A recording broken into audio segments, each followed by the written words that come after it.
Hi, everybody. This is Jim. Great books, big ideas. I finished reading a translation by Robin Kilpatrick of the Divine Comedy. And then I thought, why not do a shootout? I did a count of all the Dante, especially Dante Inferno, I have in the house. I have 10 different translations. Count them, 10 different translations. Are you ready for a shootout? Are you ready to rumble? Let's bring it on. Okay, for our test case, we're just going to compare translations for fun. When you have so many options with Dante, he's been around forever, and there's like umpteen like English translations of it. You can just listen to these translations to see if anything appeals to you. You might prefer prose. You might prefer poetry, verse. You might prefer rhyming verse. You might prefer unrhymed verse. There's like lots of options. We've got old translations. We have new translations. It's going to be fun. But first, I thought, as a bit of an experiment and a lark, why not try to read the Italian? I'm going to read the first 27 lines of Dante in Italian from Canto 1 of the Inferno. Very famous lines. A couple of these translations have the Italian on a facing page, which is pretty cool. Now, there's a small problem with this. I don't speak Italian. I never studied Italian. You know, I've watched some Italian movies. I like Italian cinema, but, my pronunciation is going to be awful. So I'm going to just advance a blanket apology for those of you who speak and read Italian. But I thought it might be fun to just try it. So, let's see. Let's see how it goes. Canto 1. And we'll read about the first 27 lines. Are you ready? Let's do it. Nel mezzo del cammin di nostra vita mi ritrovai per una selva oscura che la diretta via era smarrita. Ahi quanto a dir qual era e cosa dura esta selva selvaggia e aspra e forte che nel pensiero rinnova la paura. Tante amare che poco e più morte, ma per trattar del ben chi vi trovai, dirò dell'altre cose che vi ho scarte. Io non so ben ridire come i fantrei, tant era bien di sonno a quel punto che la velace vi abbandonai. Ma poi chi fui al piede d'un colle giunto, laddove terminava quella valle che m'aveva di paura il corpo compunto, guardai in alto e vidi le sue spalle, vestite già dei raggi della pianeta, cammina dritto altrui per ogni cale. Allor fu la paura un poco quieta, che nel lago del cuor m'era tratto, la notte gli passai con tanta pietà, e con quei che con lena affannata, uscito fuori dal pelago alla riva, si volge all'acqua perigliosa e guata. Così l'animo mio, ch'ancor fuggiva, si volse al retro a ramiar lo passo che non lasciò mai persona viva. All right, then. Yeah. All right. Sorry about that.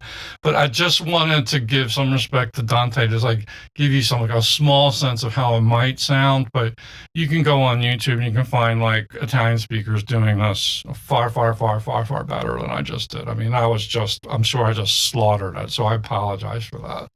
I couldn't help myself. There's no one here to stop me. I'm all alone here in this room. Anyway, we're going to start. This is kind of random order. We're going to start here with, from the great books of the Western world, the first edition, Charles Eliot Norton's prose translation. Let's see how he handles the first 27 lines of Canto 1. Midway upon the journey of our life, I found myself in a dark wood where the right way was lost. Ah, how hard a thing it is to tell what this wild and rough and difficult wood was, which in thought renews my fear. So bitter is that death is little more. But in order to treat of the good that I found in it, I will tell of the other things that I saw there. I cannot well report how I entered it, so full was I of slumber at that moment when I abandoned the true way. But after I had reached the foot of a hill, where that valley ended, which had pierced my heart with fear, I looked upward and saw its shoulders clothed already with the rays of the planet, which leads man aright along every path. Then was the fear of a little quieted, which had lasted in the lake of my heart through the night that I had passed so piteously, and even as one whose spent breath issued forth from the sea upon the shore turns to the perilous water and gazes, so did my mind, which still was flying, turn back to look again upon the past which never left person alive. Okay. Charles Eliot Norton. Next up, the second edition, Great Books, Western World. They switched translations. So this translator is Charles S. Singleton. It's also a prose translation. Here we go. Midway in the journey of our life, I found myself in a dark wood, for the straight way was lost. Ah, how hard it is to tell what that wood was. Wild, rugged, harsh, the very thought of it renews the fear. It is so bitter that death is hardly more so. But to treat of the good that I found in it, I will tell of the other things I saw there. I cannot rightly say how I entered it. I was so full of sleep at the moment I left the true way.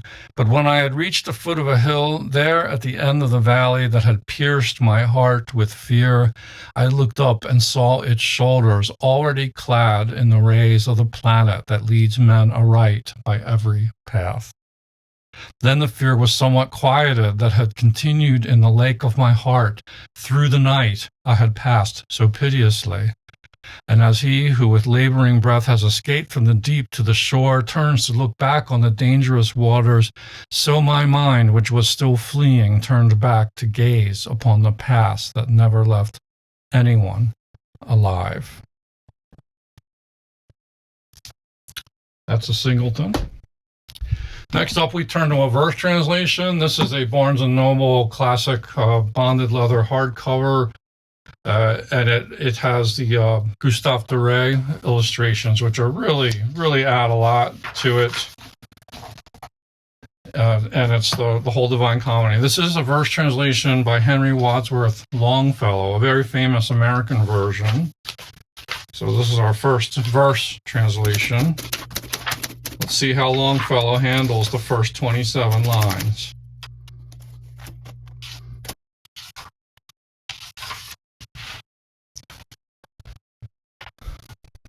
And you can see he's replicated the three line structure. Midway upon the journey of our life, I found myself within a forest, dark, for the straightforward pathway had been lost. Ah me, how hard a thing it is to say what was this forest, savage, rough, and stern, which in the very thought renews the fear. So bitter it is, death is little more. But of the good to treat, which there I found, speak will I of the other things I saw there. I cannot well repeat how there I entered, so full was I of slumber at the moment in which I had abandoned the true way. But after I had reached a mountain's foot, at that point where the valley terminated, which had with consternation pierced my heart, upward I looked, and I beheld its shoulders, dusted already with that planet's rays, which leadeth others right by every road.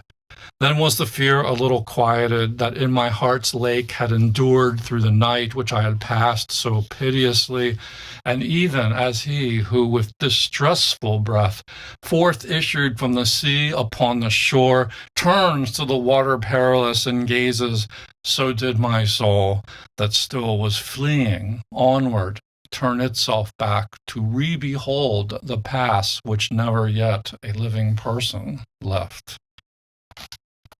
That's Longfellow. Next up, I have this old hardcover with the dust jacket, Modern Library Edition, the Carlyle-Okey-Wicksteed translation, complete and unabridged. This is prose, I think. Yeah. I think Carlyle did the Inferno. Each translator did a canticle. Okay, here we go.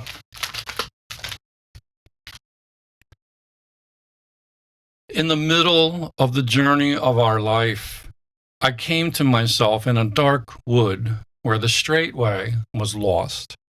Ah, how hard a thing it is to tell what a wild and rough and stubborn wood this was, which in my thought renews the fear. So bitter is it that scarcely more is death. But to treat of the good that I there found, I will relate the other things that I discerned.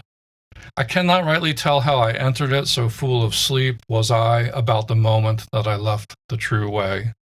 But after I had reached the foot of a hill there, where that valley ended, which had pierced my heart with fear, I looked up and saw its shoulders already clothed with the rays of the planet that leads men straight on every road.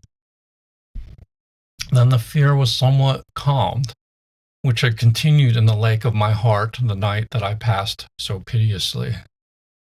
And as he, who with panting breath has escaped from the deep sea to the shore, turns to the dangerous water and gazes, so my mind, which still was fleeing, turned back to see the past that no one ever left alive.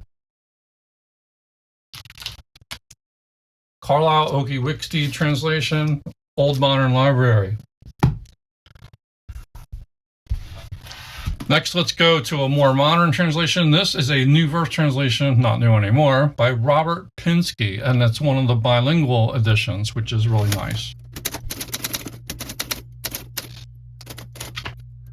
Robert Pinsky, this is verse. Midway on our life's journey, I found myself in dark woods, the right road lost. To tell about those woods is hard, so tangled and rough and savage that thinking of it now, I feel the old fear stirring. Death is hardly more bitter. And yet, to treat the good I found there as well, I'll tell what I saw, though how I came to enter I cannot well say. Being so full of sleep, whatever moment it was, I began to blunder off the true path. But when I came to stop below a hill that marked one end of the valley that had pierced my heart with terror, I looked up toward the crest and saw its shoulders already mantled in rays of that bright planet that shows the road to everyone, whatever our journey. Then I could feel the terror begin to ease that churned in my heart's lake all through the night. As one still panting, ashore from dangerous seas, looks back at the deep he has escaped, my thought returned, still fleeing, to regard that grim defile that never left any alive who stayed in it. That's Robert Pinsky. Let's go on to Anthony Esolen. I have his translation of the Inferno only. This is also a bilingual translation and has a lot of notes. Okay, here we go. Anthony Esolen, you're up next. Midway upon the journey of our life, I found myself in a dark wilderness, for I had wandered from the straight and true. How hard a thing it is to tell about that wilderness so savage, dense, and harsh, Even to think of it renews my fear. It is so bitter, death is hardly more. But to reveal the good that came to me, I shall relate the other things I saw. How I had entered, I can't bring to mind. I was so full of sleep just at that point when I first left the way of truth behind. But when I reached the foot of a high hill, right where the valley opened to its end, the valley that had pierced my heart with fear, I raised my eyes and saw its shoulders robed with the rays of that wandering light of heaven that leads all men aright on every road. That quieted a bit the dread that stirred, trembling within the waters of my heart all through that night of misery I endured. And as a man with labored breathing drags his legs out of the water and ashore, fixes his eyes upon the dangerous sea, so too my mind, while still a fugitive, turned back to gaze upon that pass which never let a man escape alive. That's Anthony Esolen. Let's turn to an older translation now. This is a really nice Heritage Press edition of Dante's Inferno with illustrations by William Blake, which makes it definitely a keeper. And this is a English verse translation by Melville Best Anderson with notes and elucidations by the translator and an introduction by Arthur Livingston, 32 drawings by William Blake. Okay, let's see how he handles Canto 1. Midway the path of life that men pursue, I found me in a darkling wood astray, for the direct way had been lost to view. Ah me, how hard a thing it is to say what was this thorny wildwood intricate whose memory renews the first dismay. Scarcely in death is bitterness more great, but as concerns the good discovered there, the other things I saw will I relate. How there I entered I am unaware, so was I at the moment full of sleep when I abandoned the true thoroughfare. But when I reached the bottom of a steep, ending the valley which had overcome my courage, piercing me with fear so deep, lifting mine eyes up, I beheld its dome, already covered with that planet's light which along all our pathways leads us home. Then was a little quieted the fright that had been lurking in the heart of me throughout the passage of the piteous night, and like to one who, panting wearily forth from the deep, at last his safety seeing, turns to the perilous water musingly, so did my mind, which even yet was fleeing, turn back to view the pass that never more has left alive a single human being. You can hear the rhymes, I hope, there, so he definitely made an attempt to do that. And next up is Penguin Classics. This is Dorothy Sayers. This is a verse translation as well. Dorothy Sayers, Penguin Classics. Midway this way of life we're bound upon, I woke to find myself in a dark wood, where the right road was wholly lost and gone. Ay me, how hard to speak of it. That rude and rough and stubborn forest, the mere breath of memory stirs the old fear in the blood. It is so bitter it goes nigh to death, yet there I gained such good that to convey the tale I'll write what else I found therewith. How I got into it I cannot say, because I was so heavy and full of sleep. When first I stumbled from the narrow way, but when at last I stood beneath a steep hillside which closed that valley's wandering maze, whose dread had pierced me to the heart root deep, then I looked up and saw the morning rays mantle its shoulder from that planet bright which guides men's feet aright on all their ways. And this a little quieted the affright that lurking in my bosom's lake had lain through the long horror of that piteous night, and As a swimmer, panting from the main, heaves safe to shore, then turns to face the drive of perilous seas, and looks again. So, while my soul yet fled, did I contrive to turn and gaze on that dread pass once more, whence no man yet came ever out alive. So Dorothy is also attempting to follow the rhyme scheme there. And next, we've got two more contestants. John Ciardi. This is the whole thing. I also have him in paperback, but this is also a verse translation. John Ciardi. Midway in our life's journey, I went astray from the straight road and woke to find myself alone in a dark wood. How shall I say what wood that was? I never saw so drear, so rank, so arduous a wilderness. Its very memory gives a shape to fear. Death could scarce be more bitter than that place. But since it came to good, I will recount all that I found revealed there by God's grace. How I came to it, I cannot rightly say. So drugged and loose with sleep had I become when I first wandered there from the true way. But at the far end of that valley of evil, whose maze had sapped my very heart with fear, I found myself before a little hill and lifted up my eyes. Its shoulders glowed already with the sweet rays of that planet, and whose virtue leads men straight on every road.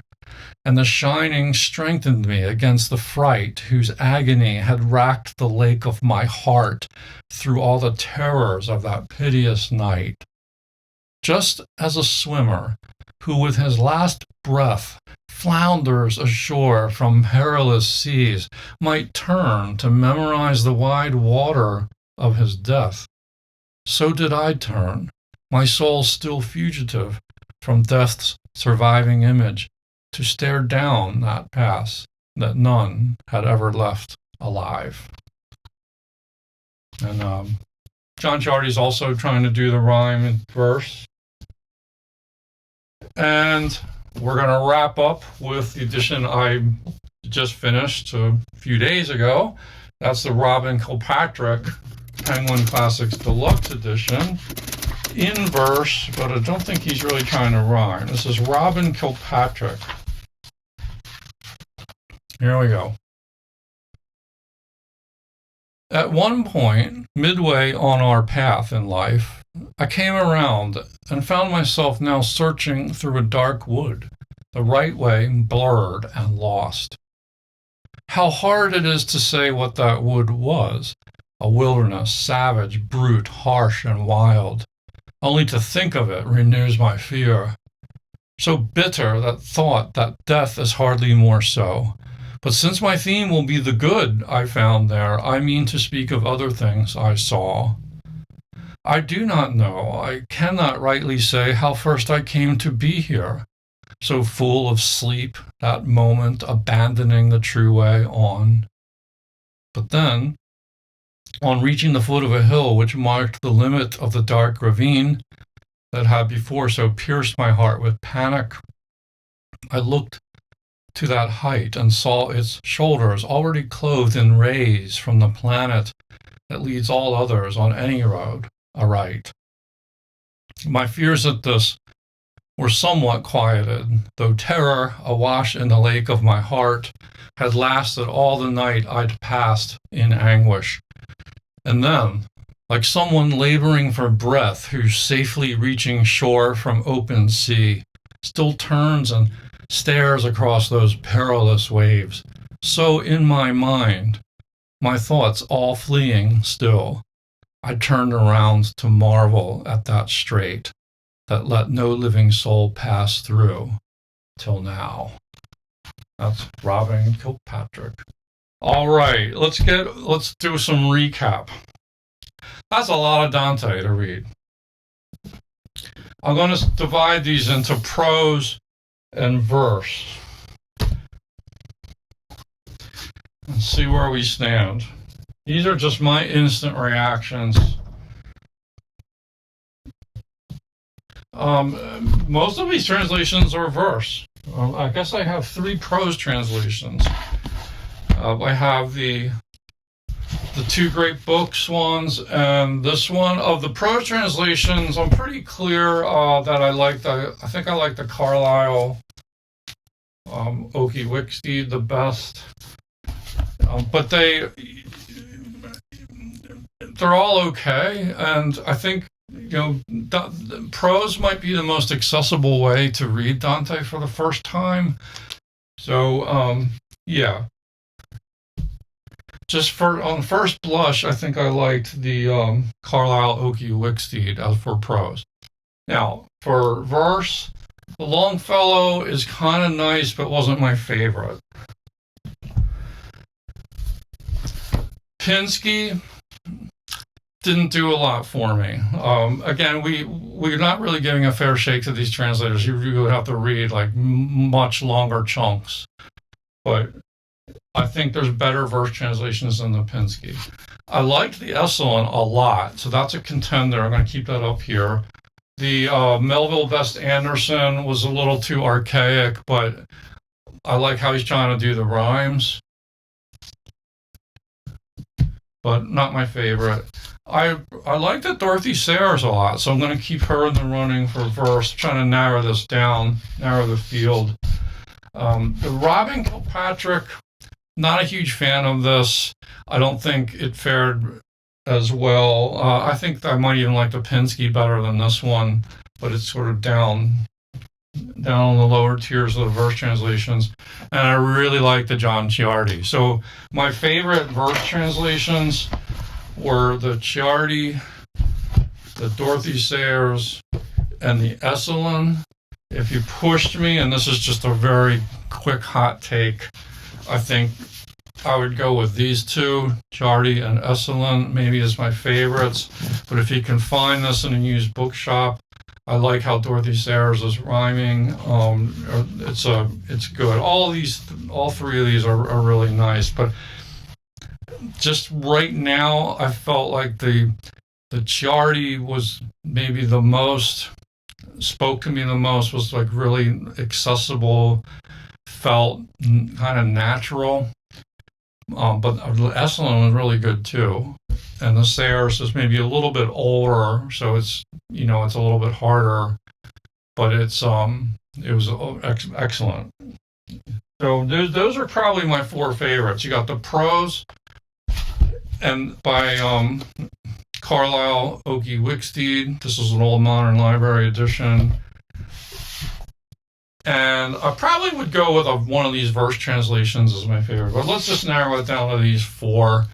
I'm curious what your impressions are of these readings. Did you have a favorite?